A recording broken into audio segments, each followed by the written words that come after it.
শাকগুলোকে ধুয়ে পরিষ্কার করে নিয়ে চলে এসেছি। এবারে শাকগুলোকে কুটে নেবো ভালো করে, মিহি করে, যেমন সমস্ত শাকগুলো কোটা হয় ওইভাবে মিহি করে কুটে নেবো। দেখো শাকগুলো সব মিহি করে কুচিয়ে নিয়েছি। দেখো সমস্তটাই এই জায়গায় মিহি করে কুচিয়ে নিয়েছি। এবার কড়াই বসিয়ে দিয়েছি, কড়াইটা গরম হয়ে গেছে, দিয়ে দেবো তেল।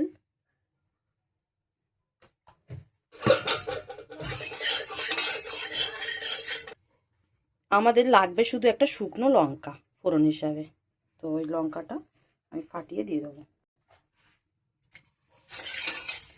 লঙ্কা ভাজার একটা গন্ধ যে কোনো শাকের জন্যই ভালো লাগে। তো শাক ভাজাতে আর কিছুই লাগে না, নুন, তেল আর লঙ্কা দিয়ে দিলাম। তো নুনটা দিয়ে নিয়ে এখন শাকটা ভাজবো, দেবো। এবার শাকটা দিয়ে দেবো। এবার একটু নেড়ে চেড়ে নেবো। শাক এক্ষুনি কমে যাবে, যা দেখছো আরও কমে যাবে। দেখো সঙ্গে সঙ্গে বলতে বলতে নাড়তে নাড়তে দাও কতটা কমে গেছে। এই শাক থেকে আবারও জল বেরোবে, আরও কমে যাবে।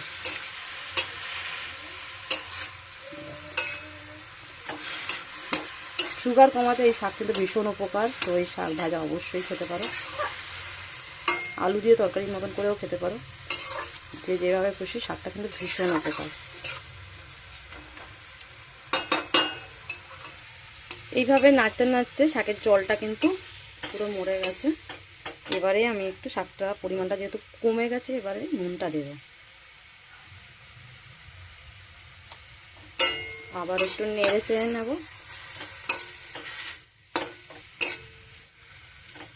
অনেকটাই নরম হয়ে গেছে, নুনটা দিলে আর একটু নরম হবে। এই অবস্থায় একটু ঢাকা দেব, একটু ঢাকা দিয়ে রাখবো 10 মিনিটের মতন। আর গ্যাসটা আস্তে দিয়ে দেবো।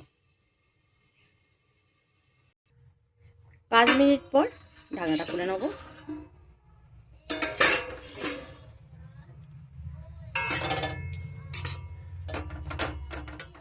দেখো হয়ে গেছে। এবারে শাকটা পুরো নরম হয়ে গেছে, রসটাও টেনে নিয়েছে, আমি তুলে নেব। এটা কিন্তু শুধু শাক নয় বন্ধুরা, এটা কিন্তু একটা ওষুধও বটে। ওষুধের মতনই শরীরে কাজ করবে এই ভর্তা। তো অবশ্যই যারা সুগার কমাতে চাও তারা এই শাকটা খেতে পারো। আর এমনি সবাই স্কিনের কোনো প্রবলেম হলে কিন্তু এই পাতার রস কাঁচা বেটে দিলেও ভীষণ উপকার হয়, আর পাতা খেলেও ভীষণ উপকার হয়। স্কিনের রোগের জন্য এই শাক ভীষণ উপকারী। সমস্ত শাকটা তুলে নিয়েছি। তো রেসিপিটা ভালো লাগলে অবশ্যই একটা লাইক করো।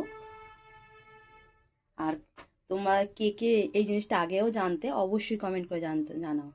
আর এটা এই শাক আর কে কীভাবে খাও সেটাও জানাও। তো আজকের মতন রেসিপি তৈরি হয়ে গেছে, তেলাকুচু শাক ভাজা, যেটা আমাদের শরীরে স্কিনে চর্মরোগ থেকে শুরু করে শরীরে নানা রকমের রোগ প্রতিরোধ করে, সঙ্গে ডায়াবেটিস কন্ট্রোল করে। সুগার কমাতে এই শাকের পাতার রস অনবদ্য। এই পাতার কাঁচার রসও তোমরা খেতে পারো যদি পারো, না হলে এইভাবে শাকের রেসিপি করে অবশ্যই খেও। তো বয়স্ক থেকে যাদের সুগার রয়েছে, ডায়াবেটিস কমাতে চাও, এবারে এটা কিন্তু খুব ওষুধ না খেয়েও ও ওষুধের চেয়েও তাড়াতাড়ি কন্ট্রোল করে দেবে। সপ্তাহে অন্তত একদিন ছাড়া ছাড়া খেতে পারো, খুব উপকারী এই শাক। তো আজকের মতন রেসিপি তৈরি হয়ে গেছে। ভিডিওটা ভালো লাগলে অবশ্যই একটা লাইক করে যেও।